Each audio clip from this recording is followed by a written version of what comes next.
Welcome back to Sustainably Influenced. I'm your host, Bianca Foley. In this season, we're discussing the relationship between the tech space and sustainability. Technology has the power to revolutionise the way we live and do things, and this has never been more important than in the current climate crisis.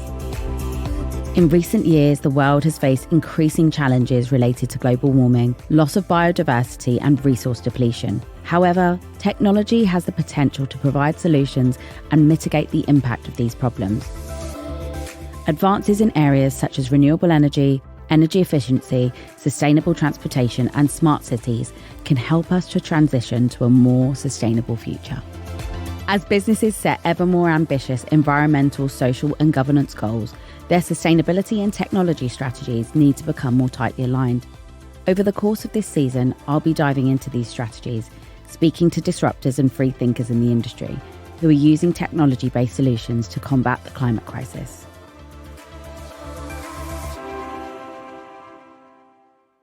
So in today's episode, we'll be discussing artificial intelligence, or AI. AI is increasingly being used to drive sustainable consumption, and I'm not going to lie, I don't know that much about it, but I've researched and I feel like this episode's a good one. So AI is increasingly being used to drive sustainable consumption, and that's by helping consumers make more informed choices about their purchases and by providing businesses with insights into those customer preferences and behaviours. AI has the potential to greatly enhance sustainability by reducing waste and maximising resource efficiency. I really want to point out that we need to consider the pros and cons of how AI is driving sustainable consumption. And I think that will help us more fully understand its impact and potential limitations. So here are a few of the pros. You will get increased awareness by using AI algorithms, and they're able to analyse vast amounts of data, including consumer preferences and shopping habits, to help businesses understand the needs of their customer. This information can be used to create more sustainable products and promote more environmentally friendly practices. And in addition, AI can also help consumers make more informed decisions about their purchases by providing information on the environmental impact of the products that they're actually buying. Another one of the pros would be improved resource efficiency. So in that, AI can actually help businesses to optimize their supply chains, which is something that we're going to be talking about later on, by reducing waste and improving the efficiency of their operations. For example, these different AI algorithms can help companies to optimize production processes, reduce the amount of waste that they're generating, and increase that resource efficiency. I'd say that the final pro on this would be an increased access.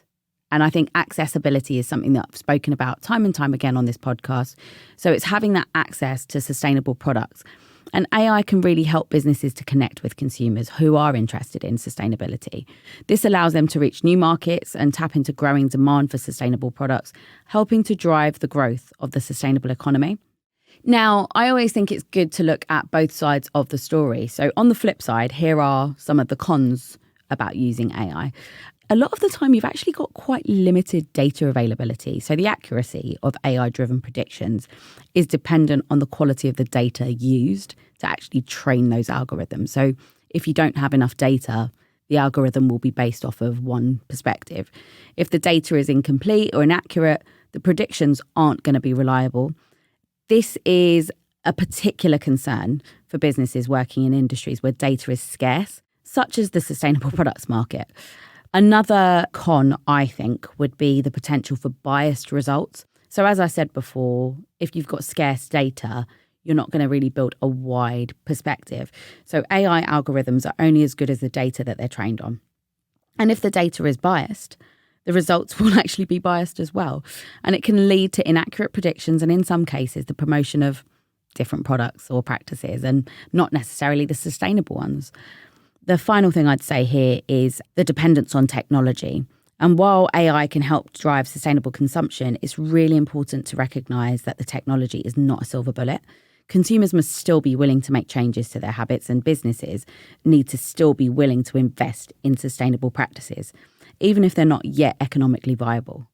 I wanted to speak to people for this episode who specifically look at how AI is helping to drive sustainable consumption. And one of the people that I'm speaking to is the CEO and founder of Miigle Plus, Luc Berlin.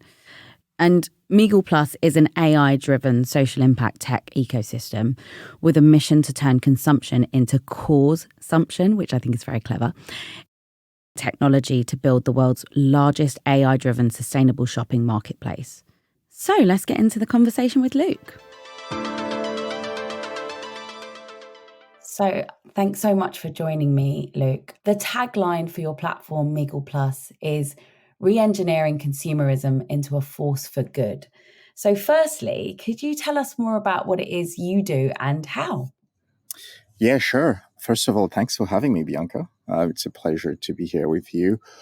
Re-engineering consumerism into a force for good is actually more than a tagline to us. It's a bit of our North Star.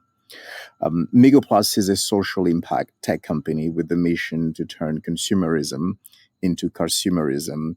And what we want to do is empower the world to shop sustainably. You might be aware of a statistic that initially came out of Draper's Millennial and Gen Z, I think it was 2020 or 2019 report, that said 9 in 10 people say they care about sustainability and want to shop from sustainable brands. But if we forget that statistic for one moment and look at it from a personal view, I'm not sure about you, but there isn't a single person I know or have met who hasn't told me that they're trying to be sustainable or that they want to be more sustainable. And I think that journey, starts with what we buy and who we buy it from. The problem is, for the vast majority of people, finding sustainable brands is very inconvenient and time-consuming. It requires literally combing through the internet to find these brands. Because prior to us building what we have as a searchable directory, there wasn't really a dedicated place to go and find that information. So as a company, our primary objective is for our platform to make it convenient for people to just be aware of what sustainable options are available to them without any effort or disruption to their current shopping behavior online. Our second objective is to then leverage artificial intelligence to better understand consumers' individual shopping behaviors, and then add an additional layer of information about their social and or environmental values, to then create a tailored shopping experience by introducing them in real time at the point of research or purchase, brands that make the product they want to buy, but are also aligned with their values. And if you allow me just very quickly, the analogy I like to give is, imagine a platform that helps you shop sustainably the way Netflix introduces you to new shows or movies you might like, right? So I would say 90% of people on Netflix, including myself, once I log in, I'm usually going straight for the recommendations. Very rarely do I actually go and use the search box. And that's the type of experience that we want to give to people. We want to remove the pain of having to go look for sustainable brands for the products that you want, but instead have this platform and tool that recommends them to you in real time. And lastly, it's really important for us to not lose sight of who we're building it for. So we want to make sure that there is a community at the core of what we're building. And the reason for that is we want to bring transparency and we want to foster engagement and communication between socially conscious consumers and brands. I really, really loved that. I thought that was fantastic. I loved what you said about Netflix there because it's such a great analogy. I personally don't go and search for anything. I go by the recommendations. I don't know anyone who would use the search bar unless they're looking for a really, really specific old show that they've wanted to watch again and they've missed out on or something. I mean, like I said, that was a really interesting kind of introduction into what it is that Miigle Plus does. And the analogy is fantastic. And this whole episode is about AI and how it's enabling, I should say, consumers to make more sustainable choices. So how do you think AI is really being used to track and monitor sustainable consumption patterns in consumers? That's a really, really good question, Bianca. I know that AI is being used to track things such as water and energy consumption, which is obviously very helpful for the allocation of those resources. These are obviously managed by the organizations that provide those services, and there is a clear financial and environmental incentive to do so. But when it comes to other types of consumption patterns, I just don't think we're there yet. And this is most likely due to the fact that we've not got access to that data, right? So one example I could potentially think of is how a supermarket tracks the percentage of sustainable products or brands it sells on a weekly or monthly basis to then try to determine if they should carry similar products based on consumer demand.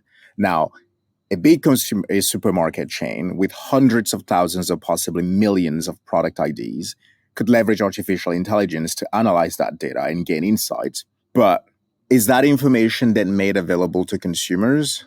I don't believe so. And that's something that personally I'd like to fundamentally change. I was on a panel at Green Tech Festival in London last November, sort of talking about tech for good, taking sustainability beyond just regular IT. And one of the points I was making is that when we look at AI and other similar technologies, we need to make sure that it's a bit more consumer centric. And what I mean by that is we need to give consumers more visibility into how their data is processed so they can also learn from it. Currently, it's extremely difficult to have access to that data. It would require having to combine a lot of different systems that I don't think the companies running those systems would have any interest in doing so.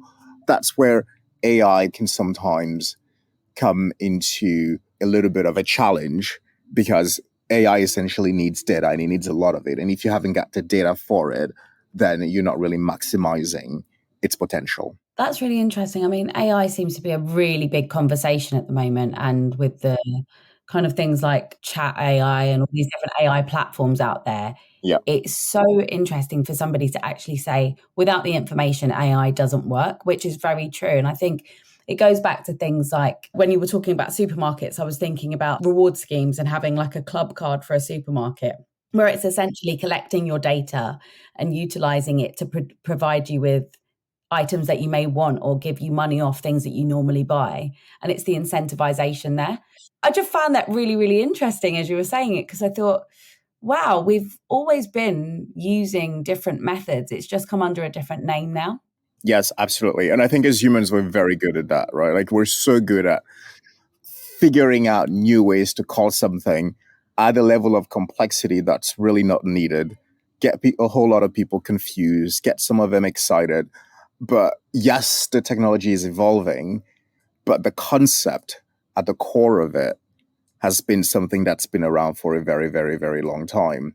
And I think you mentioned ChatGPT, which is both exciting and scary because I was actually having a conversation about this today, talking about some of the concerns I have about AI, particularly the fact that every single industry that relies on human involvement is at risk, right?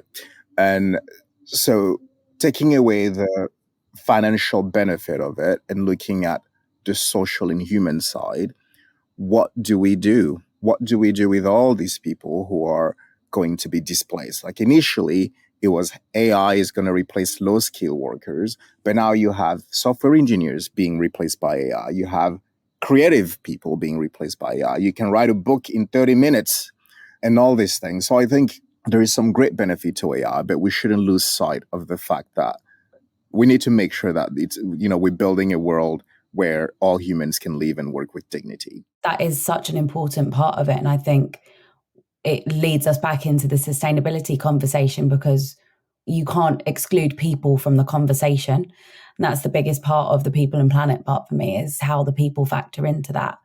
So in terms of AI and the development of sustainable products, how is it impacting that development and implementation of sustainable products and kind of like services in the greater market? Well, I think it's doing that in a couple of different ways. Maybe I'll start with what seem to be the two most obvious for me. I think the very first one is understanding how we can produce goods a lot more sustainably. And I think by that, you can sort of narrow that answer to with as little waste as possible. And so if you look at the typical production, let's say, system of a good, prior to some of the technological advances that we see today, AI being one of them, there was a lot of human error. So let's take something as simple as creating a t-shirt, right? By having to cut fabric a lot of the fabric that was being cut, probably most of it was going into waste because, let's say you need to do a rectangle and then a smaller rectangle or a triangle or whatever wasn't being used when we're primarily relying on humans was going into waste. But now with AI, we can do a much better job at actually figuring out what's the best way to cut fabric to reduce that amount of waste, right? Secondly, is looking at waste that comes from excessive supply. So you overproduce a good, there isn't quite a demand for it, and then you chug it somewhere and it becomes waste. Now with AI, you can actually do better forecasting, which essentially is how companies decide how much of a product to build. So with a much more effective forecasting, you're able to produce the right amount of product that you need to, again, eliminate that waste. And then the third one that's just jumping into mind is obviously moving goods from one location to the next. And a lot of that you can do by essentially looking at how you ship your products and good, and maybe try to group products and ship them based on locations rather than based on when a product was ordered. And I'll give you a really simple example, which I particularly love when I heard about this. A lot of people now are probably Formula One fans, right? Drive to Survive has been definitely pretty popular show.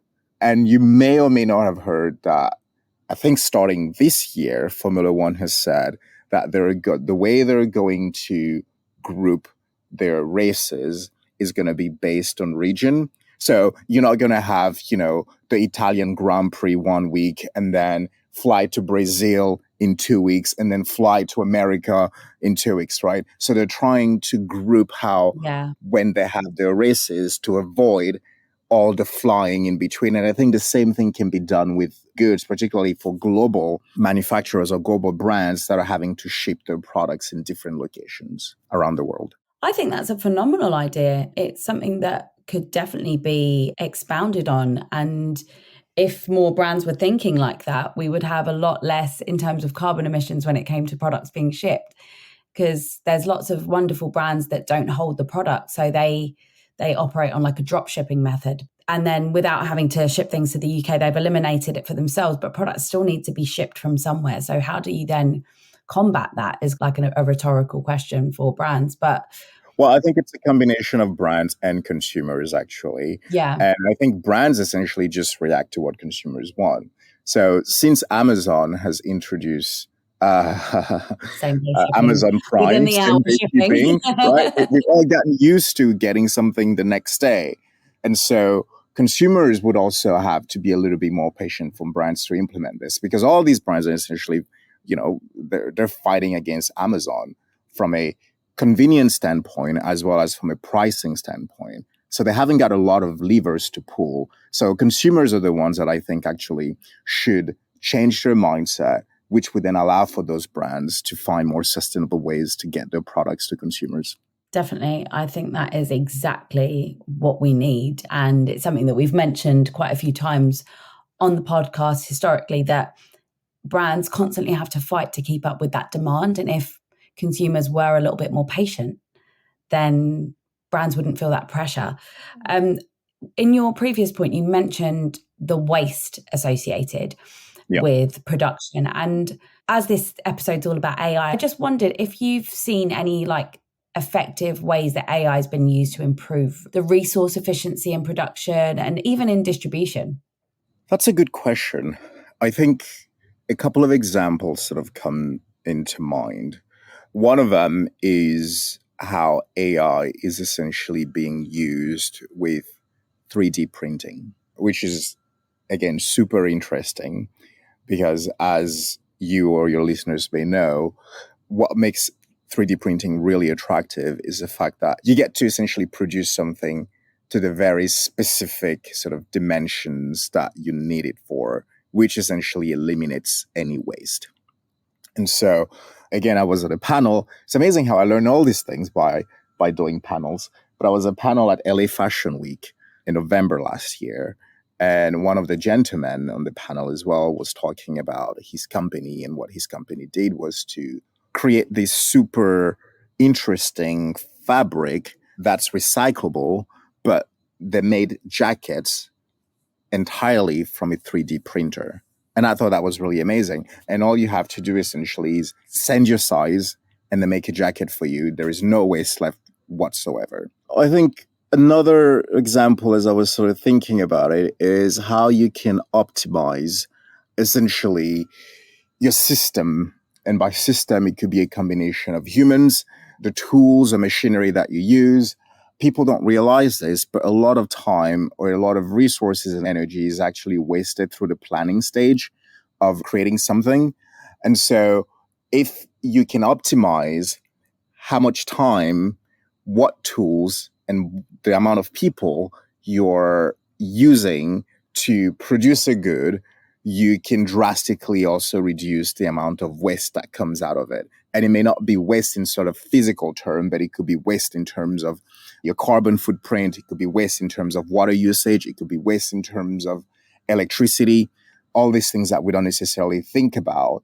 And AI can absolutely play an important role in making sure that you're optimizing those systems to get as much benefit from them as possible. The final question, how do you think the use of AI is enabling a more circular economy? Because as you mentioned, there's waste at every part of the production and including the planning stage. And these amazing innovations like even 3D printing are just phenomenal at reducing that waste or mitigating that. But how do you think AI is enabling a more circular economy where resources are constantly reused and recycled? This is a very, very interesting question. And I think it's both interesting and challenging. What makes it challenging is the fact that circular economy, although exciting, is a bit of a tricky situation because it requires multiple players to be on the same page, right? And more importantly, a circular economy strives to, again, as we were speaking earlier, to generate no waste. Now, the challenge there is that a circular economy probably works best within a microsystem. And what I mean by that is if you have from the production part of a good all the way to the recycling part of a good within, let's say, one city, it's a lot easier to have a circular economy than a macro system where a good is produced in one country and then someone uses it in another country and then it gets recycled in another country. A great example of that would be how we produce clothing, right? So most of our clothing is still produced in Asian countries, typically China, Vietnam, Cambodia, where I currently am. And then they get sold to the West. Someone or people in the West buy the clothes. And then at some point in time, they don't want to wear them anymore. They either donate to a company or an organization. And then those clothes get sent to Africa, let's say a place like Ghana. And I know this because I watched a documentary a few weeks ago about this. Now, in a system that big, it's extremely difficult to have a circular economy. And I'm not sure that AI could actually do much in terms of solving that. So when we think about circular economy and we think about the AI application of it, I think it's important to then maybe put some parameters as to what allows AI to be most effective. And I think it's most effective when it's, again, within a very small microsystem rather than a big macrosystem. The other challenge as well is that even within a circular economy, the end goal is actually to make sure that there is a constant flow of material until it's returned to earth or nature in some kind of organic form.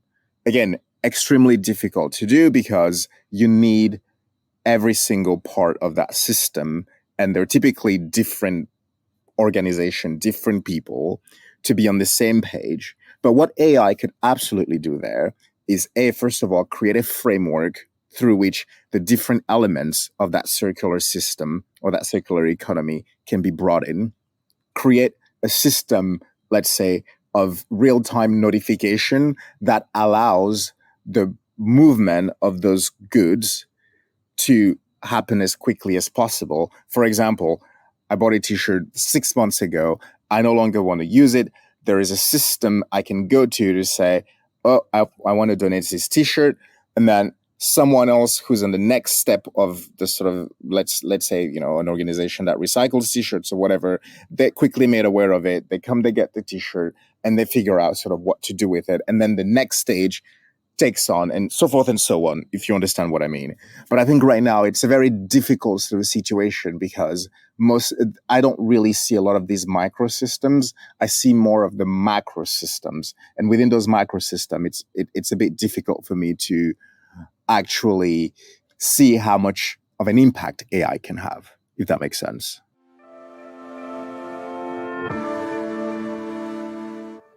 Thank you so much to Luc. That was an incredible conversation, and thank you for actually taking the time to speak to me whilst you were on your vacation. There are so many astounding examples for how AI technology is leading us to a more sustainable future. For example, AI is being used to optimize supply chain management, and that's something that we're going to speak about more here in this episode, but also in a later episode on the season, where we'll be talking about the traceability that AI and technology is enabling through the supply chain.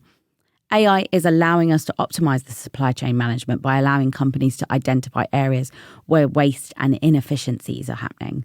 One of the key ways that AI is driving more sustainable shopping is by making it easier for consumers to find environmentally friendly and socially responsible products.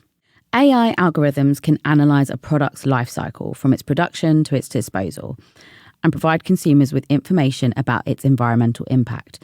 This helps consumers make informed decisions about the products that they buy based on their sustainability credentials.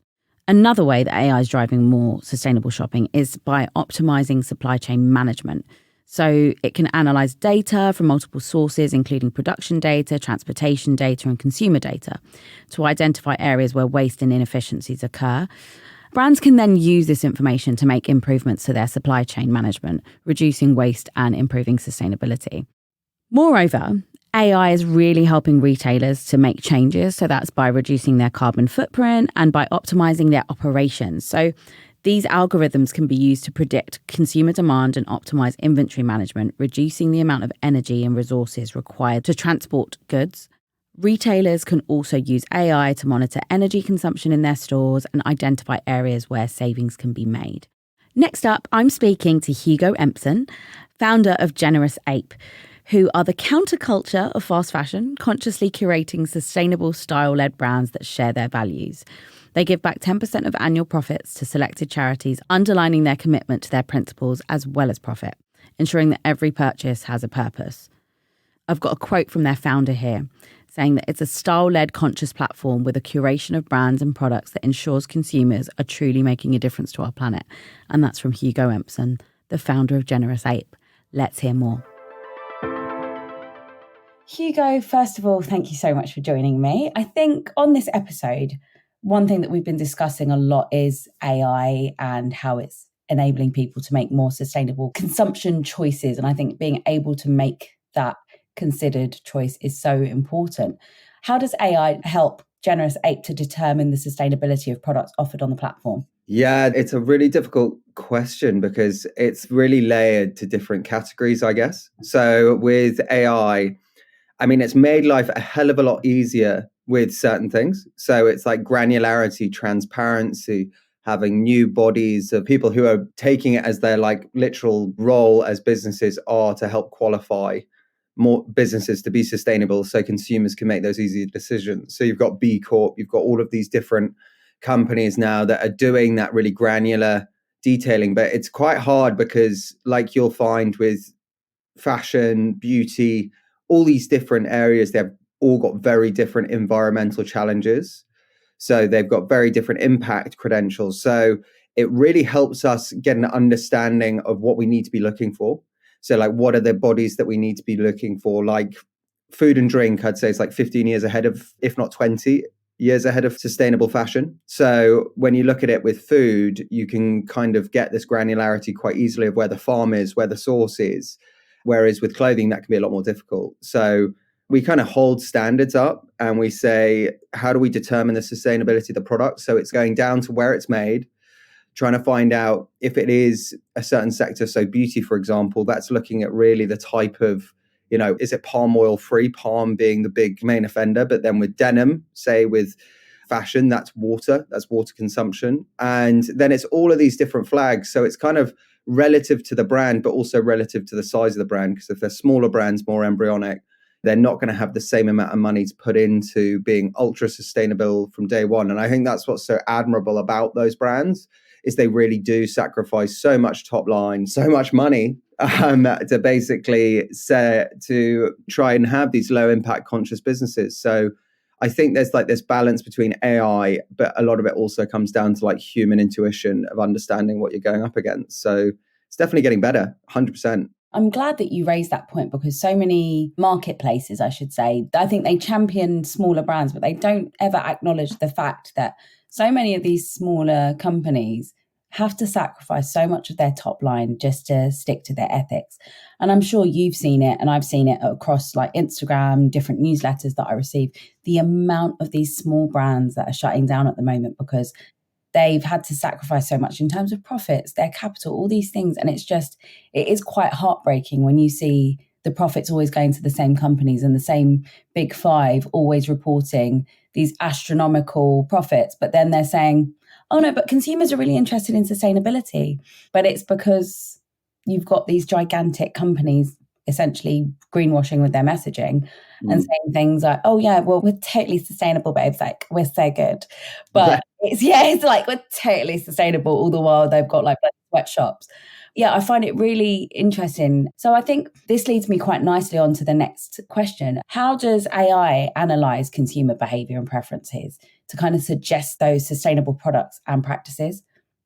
So this is the interesting part. So because we like live in a hyper-capitalist market, so like consumer behavior, we're all over. So, like every business really what they want to do is understand everything they can about their customer, all of the analytics, data points. It's changed a bit because of like rulings have changed in the last year and a half around how much information you could get from people online and how you could market to it, because it was literally like taking candy from a baby, because, that's the truth. It's like Facebook, the blowing up of like drop shipping and mismarketing and misguidance, that it's kind of changed. So, like Apple had an iOS update that changed a lot of that for people. So what it did was once again left brands in a difficult situation. So you can get all of the analytics of a customer, right? You can get recordings of their sessions on your website. You can use different apps that basically follow not just their customer journey, but the heat maps of where they are on your store. That's just a simple free app you can plug into your Shopify store.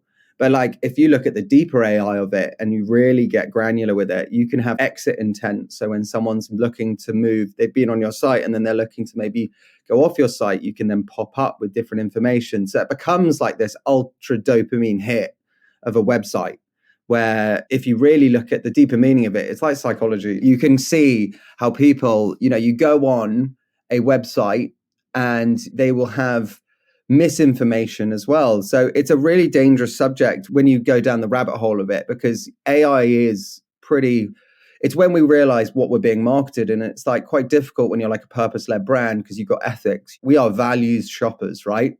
We are people who are like invested in wanting values within the businesses and brands we buy, quality, style, and design.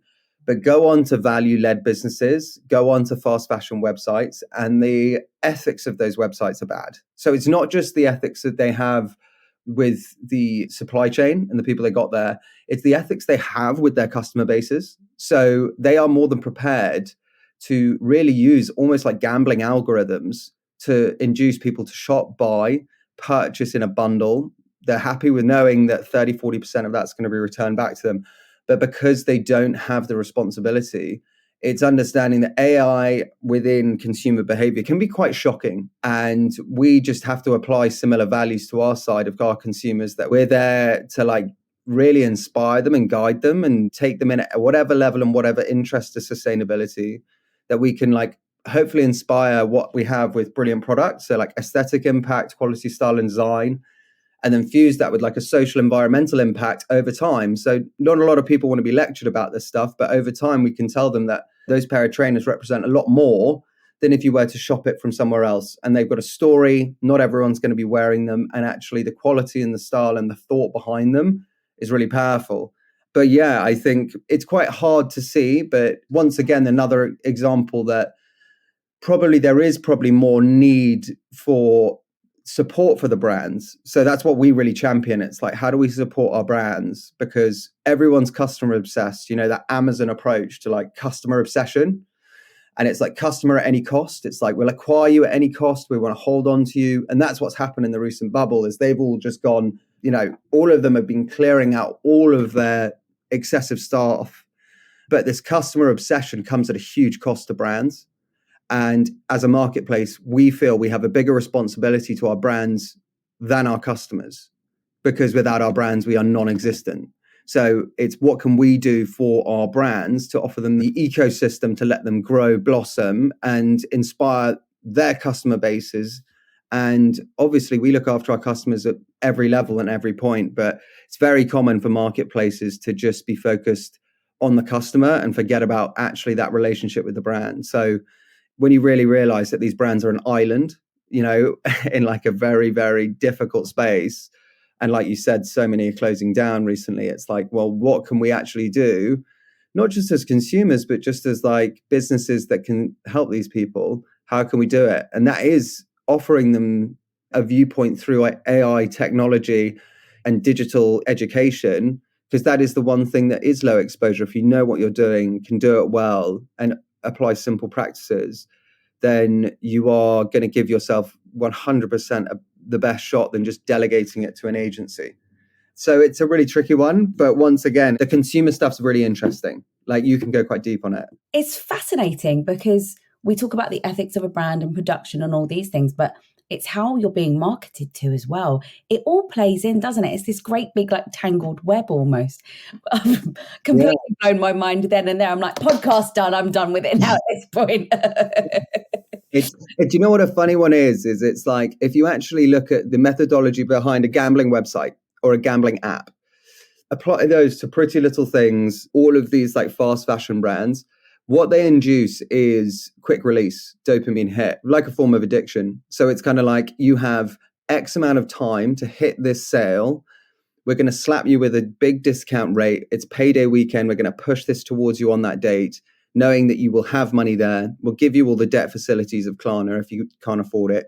We'll give you the free returns if you spend over a certain amount of money. And you're marketing that to 15-year-old kids, younger, That's always my biggest problem. I think it's the fact that they're marketing so much of this to 15-year-olds. Like they're marketing it to minors that essentially don't know better. And then, mum, dad, can I have this? And because they want to be involved and be part of that conversation, they want to get involved. And it's quite toxic when you think about it. I wanted to talk a little bit about supply chain management because that is something that I'll be speaking about in another episode on this season. But I want to see how the link is between how AI is used and the optimization of the supply chain management in reducing waste. Yeah, that's a really interesting one. And actually, that's something that has had like huge advances recently. I'd say it's for different scales for different brands, but what the infrastructure, people can see the money that can be made in that infrastructure balance. So it's like Amazon's proved one really good thing to us is that managing fulfillment and the speed and delivery you can do it, you can have a good business. We all like it quick and we like it now. And the fact that you can automate that with AI, with robot management, take away people and automate what has always been like a hand-to-hand job. So they've kind of, in short, the really interesting things in supply chain management that reduces waste is you are getting fulfillment businesses. We work quite closely with one called 2Pack, which is an amazing fulfillment site that basically they are automating. They've got the first sustainable, sort of real sustainable fulfillment house. It's built by a guy who's spent 10 years building an amazing sustainable menswear business. He saw the need in the market. And now it's how you can automate a journey. So you can, you take your order, you as a creator and as a brand don't need to worry about it. It goes to your fulfillment center. They are then like robotically transforming these sites. So they are run on very slick systems that make it a lot easier. In terms of waste, the more interesting stuff that's happening with supply chain management now is preemptive returns. So it is, looking at these new platforms that really, you will shop with us. You've got the wrong size, they're actually getting to you before you've got that item, or as opposed to having to wait and cancel. I mean, there's two ways you can look at it. So you get sent a pair of trainers, Nike and Adidas have different sizing. You by accident order the wrong size. Long story short, they will send you the shoes while you still have yours. So in terms of waste management, it's not good. But the big offender is returns. So that's almost like the part of the process a brand can't control as the consumer. But what we can do is more, how do you get, and this is something I'd love to work on, and I've been talking to a lot of people about, is really universal sizing. Because all of this different sizing, all of these different things, when you think about it, why do we not just have like a simple Latin numerical way of working? Footwear is this, no European, none of this. Everyone gets so excited with blockchain and stuff. It's like, why don't we just do the easy stuff first? A size 9 is a size 9 in shoes across the board. It's going to save so much waste. But when you go back to your question, AI is probably doing the most in that space. So supply chain management, localizing this stuff as well, like bringing that to the UK. So obviously manufacturing the UK is on its knees, if not non-existent. But now, since you've had this Brexit problem of, long story short, if you're shipping UK to EU, EU to UK over £125, there's no point. Like, yeah, it's so expensive. You can't control the consumer. So if it's a return, you've lost your margin. So it's like these small things, like governments mess up with a decision like that, but you get really smart businesses that come in and they're now finding solutions for that. And basically, the more that we can let creators and brands create and not worry about the stuff they shouldn't really need to, which is they need to manage the customer relationship. They don't need to necessarily manage the pick and packing of that product. And if that can be done more sustainably with the right materials on a bigger scale, that's how you make a difference. How can you use AI to analyze a product's life cycle to provide consumers with information about, I guess, the product's environmental impact? Yeah, this is something that I think is probably going to be the most interesting space that changes within sustainable fashion. It's kind of like the granularity that, on a Pangea shirt, they've got sort of like, this is made up of X, Y, and Z quantity. And I think this is something that will evolve, is like the ingredients, which include the impact. So kind of like on the side of your milk carton, you've got the calories. It's like, that's something that I think is really interesting, because B Corp's a great initial guide, right? To say, okay, but B Corp costs money. B Corp, if you're a small business, like Chloe, a luxury brand, can go and set up a department for £250,000 that gets you a B Corp, right? What about the amazing business that's way more sustainable? And where's the accountability for businesses like that? And it's like this whole part of it is really looking, you've got to kind of forget the past. You've got to look forward and say, okay, well, this is the clean slate for everyone. But the hardest part where it gets lost is, I think, if you're thinking really practically, if you're paying a very surprisingly low rate for that product, whatever it might be, somewhere in that supply chain is paying the price, whether it's human, animals, people, environment. That is the true sense of the word. So what can you do is, the greatest innovation is really affordability, right? Is if you can make sustainability more affordable and more economically viable for people to access. So the real innovation is, we live in this huge globalized way of manufacturing. The fact that you're getting stuff made wherever, shipped to the other side of the planet. It's happened with sustainability that you find most of the brands are housed in Europe, as in the manufacturing. Portugal being the real, it's like standard bearer for it. But then when you come to like the AI side of things, it's all about transparency and granularity and how much the consumer cares. So it's like, how is there going to be policy that can basically come in and say, these are the standards for meat or fish or dairy? It's like that, but for denim, cotton, all of these different credentials. But I think there's this fine line between people who really care and are passionate about it, and then the people who don't want to care, they want that decision made for them. And if you can get that balance between, okay, well, this is the responsible way that we can kind of create an aggregator that makes a good idea for it, that looks at the back of the pack and you can say, oh, it's farmed responsibly. But I think, if I'm honest, that's the really gray area with fashion. I think the use of AI in that is just going to catapult it to a whole new level. I think it would be really quite fascinating. I mean, does Generous APE use AI to track consumer demand and kind of, I want to say, like, optimize inventory management and like when you're trying to reduce energy and resources required for things like transportation? So this is something that's quite interesting. I guess the main one we do here is we built the business around flexibility for the brands. So your typical business model is for buyer-seller model is you are a brand, you sell wholesale to a bigger department store. They'll take an order for X amount of money. And then you then are in quite an exposed position where if it doesn't sell, it can go into sale or have buyback clauses. It's brilliant to say you've been in, let's say, Harvey Nichols, but when you come out of it, you know, what's your next move and what are people going to think of you? So we built the business around flexibility for brands. So we work off like Farfetch, a commission model. So it's on performance. So we don't hold stock and inventory because that's a reduction in waste.